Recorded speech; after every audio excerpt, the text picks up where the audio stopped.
ये जो टॉपिक है नेक्स्ट, ये बड़ा इंटरेस्टिंग टॉपिक है।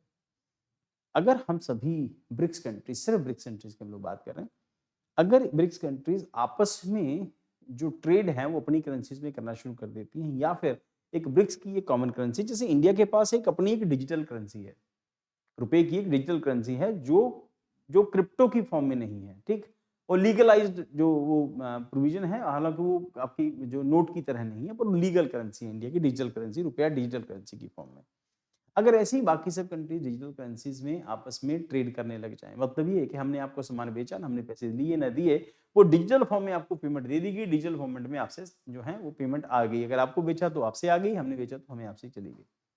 अगर ब्रिक्स कंट्रीज से इमेजिन करना बेटा, अगर हम लोग ये मान के चलते हैं कि हर कंट्री के पास मोटे तौर के ऊपर सिर्फ 100 करोड़ रुपया है, हम लोग एक इमेजिनरी जो है नंबर इमेजिन करते हैं, या 1000 करोड़ मान लेते हैं, तो 1000 करोड़ हमारे पास है, तो 1000 करोड़ ब्रिक्स कंट्रीज में हर मेंबर के पास, तो BRICS, तो 1 2 3 4 5, हम लोग सिंपल समझ रहे हैं, सिर्फ 5000 करोड़ रुपया सबके पास, 50,000 करोड़ रुपीस सबके पास है, लगभग 50,000 करोड़ रुपया हमारे सबके पास है।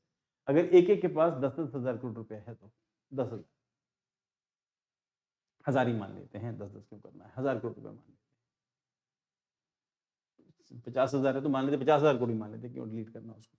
तो 50,000 करोड़ रुपया सबके पास है, सब 50,000 करोड़ डॉलर है सबके पास।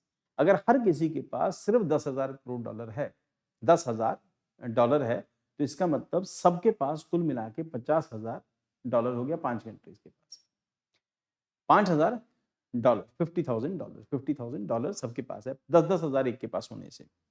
अब इसका मतलब ये है कि दुनिया में ये 10,000 डॉलर तो वो पैसा है जो इनके पास पड़ा है, ये इस करके इन लोगों ने रखा है कि कोई इंटरनेशनल ट्रेड अगर आपस में भी करते हैं तो इनको डॉलर में ही पेमेंट देनी है, डॉलर में ही लेनी है।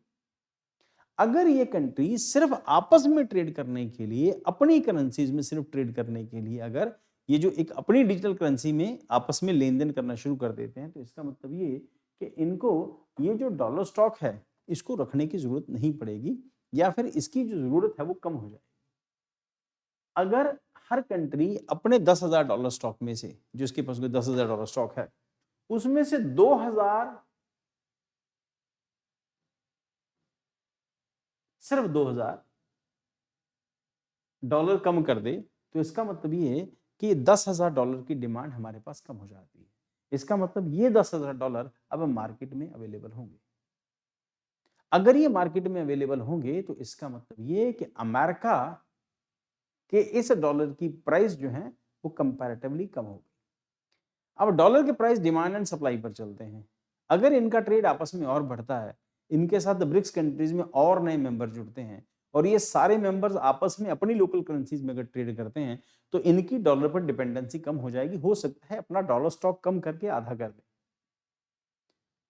अपना डॉलर स्टॉक कम करके अगर आधा कर देते हैं, तो उस केस में इंपॉर्टेंट हो जाएगा अमेरिका के डॉलर की वैल्यू का गिरना। इसका मतलब अमेरिकन इकोनॉमी को बहुत बड़ा डेंट होगा, क्योंकि डॉलर की डिमांड कम हो गई। इस करके अमेरिका इस डिमांड को बना के रखने के लिए जो पेट्रोलियम प्रोड्यूसिंग कंट्रीज हैं, अमेरिका उनको डरा के रख रहा है या उनको कैप्चर कर रहा है, जैसे हम लोगों ने वेनेजुएला में देखा, अभी हम लोग ईरान में देखें। ठीक, इराक में वो पहले से कंट्रोल कर चुका है। जो ओपेक कंट्रीज हैं वो पहले से उसकी अमेरिका के साथ किसी न किसी फॉर्म में एंगेज्ड हैं। तो इसका मतलब ये कि ब्रिक्स कंट्रीज अमेरिका के लिए चैलेंज हो सकती हैं। और आरबीआई अभी क्या कह रहा है? आरबीआई कह रहा है India during its forthcoming BRICS leadership role explore collaboration among BRIC countries for cross border payment using central bank digital currency। India की अपनी सेंट्रल बैंक की डिजिटल करेंसी है।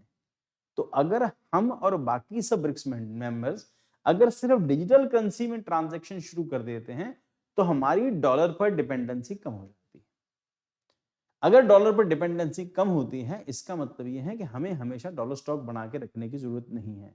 इसका मतलब यह है कि अमेरिकन प्रेशर भी हमारे ऊपर काम नहीं करेगा। क्यों? क्योंकि पहला प्रेशर तो यही है कि सबको डॉलर कमाना जरूरी है। क्यों? क्योंकि पेट्रोल की पेमेंट जो है डॉलर में जाएगी। अब रशिया से अगर हम और चाइना रशिया से अगर पेट्रोल बाय कर रहे हैं, इट मींस रशिया को हम लोग डॉलर में पेमेंट नहीं कर रहे, तो रशिया को हम अपनी करेंसीज में पेमेंट कर रहे हैं, इसके बदले में रशिया को हमसे कुछ खरीदना पड़ेगा।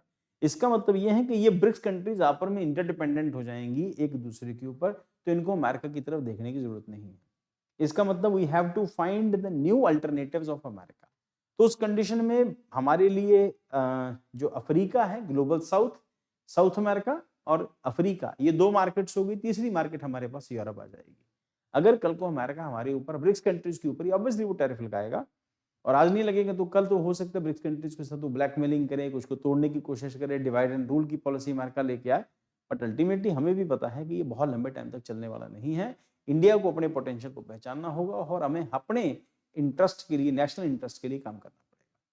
तो आरबीआई क्या कह रहा है कि आपस में जो ट्रांजैक्शंस हैं वो कम से कम हम लोग डॉलर की जगह बंद करके अपनी लोकल करेंसीज में, डिजिटल करेंसीज है उसमें ट्रांजैक्शन करना शुरू करते हैं। The proposal aim to reduce transaction cost, इससे ट्रांजैक्शन कॉस्ट भी कम होगी, improve settlement of efficiency and lower reliance on US dollar, while also recognizing significant regulatory, finance stability and geopolitical risk in the short term। हमें dollar कहां से मिलेंगे? Dollar मिलेंगे America से। इसका मतलब हमें अमेरिका को एक्सपोर्ट करना ही पड़ेगा।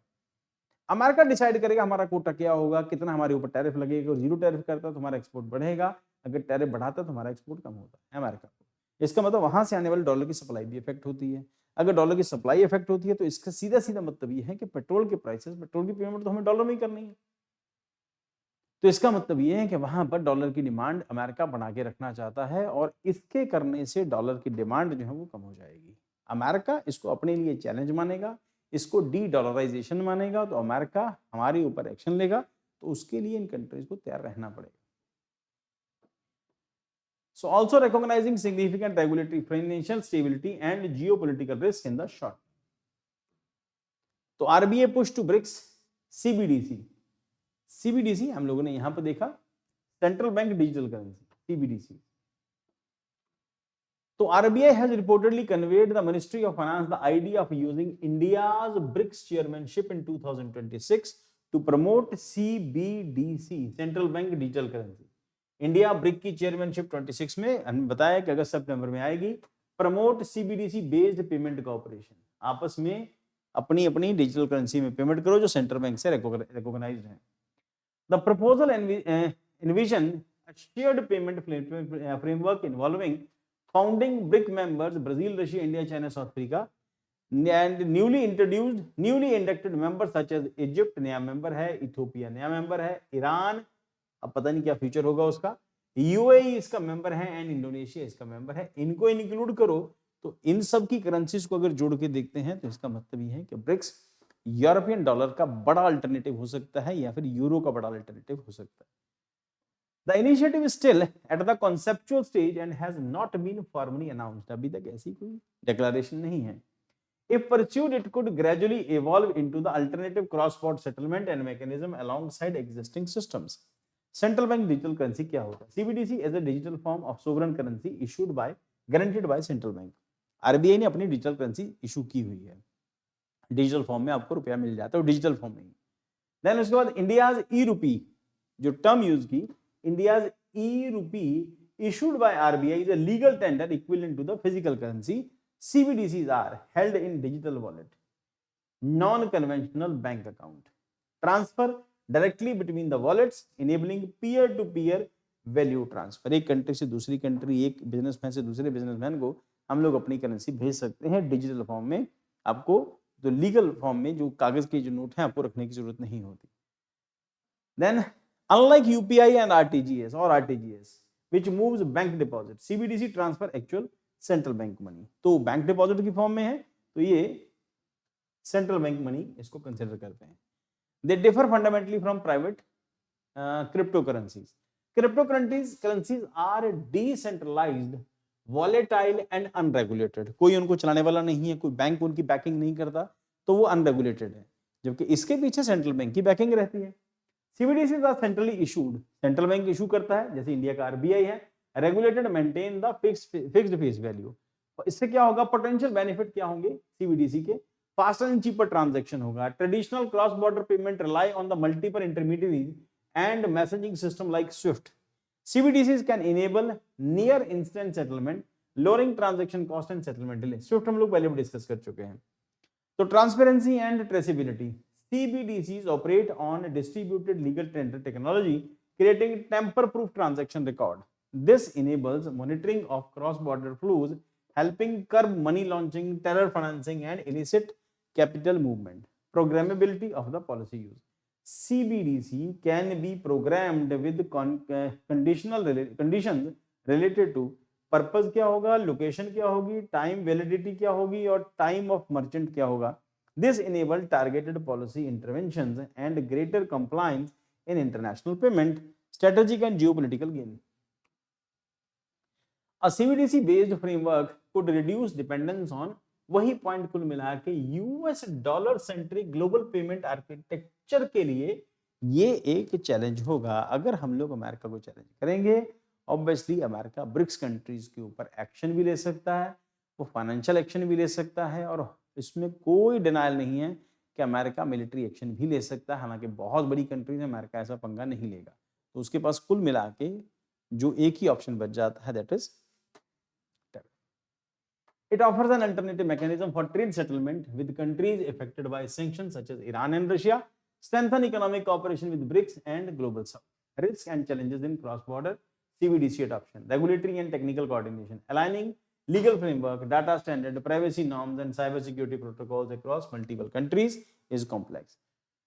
Differences in digital infrastructure and financial neutrality amongst BRICS members pose additional challenges. Financial stability concerns क्या हैं? Large scale cross border flows may affect capital control को दिक्कत होएगी, exchange rate management को लेके issues होंगे, domestic monetary policies को लेके कुछ issues होंगे. Obviously जब एक चीज डेवलप होती है उसके साथ कुछ कुछ बाकी के issues होते हैं.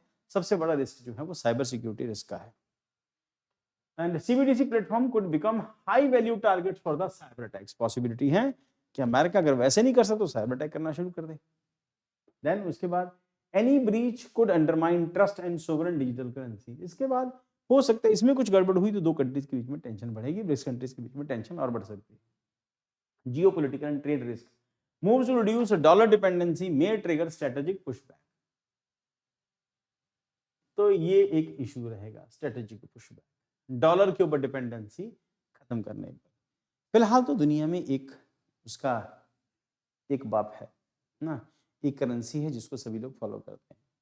अगर मान लो डॉलर डिस्टेबलाइज होता है या डॉलर सिस्टम जो है वो क्रैश कर जाता है, तो दुनिया कौन सा नया सिस्टम अडेप्ट करेगी? तो उस कंडीशन में चाइना का राइज हो सकता है हम भी एक्सेप्ट ना करें, रशिया भी अपने पैरों पे खड़ा नहीं है. तो इसके ब्रिक्स कंट्रीज के बीच में कॉपरेशन और जो ट्रस्ट इश्यूज हैं वो एक बड़ा कंसर्न है. So past statements of US leadership indicate the possibility of tariff on trade retaliation against countries pursuing alternative payment system.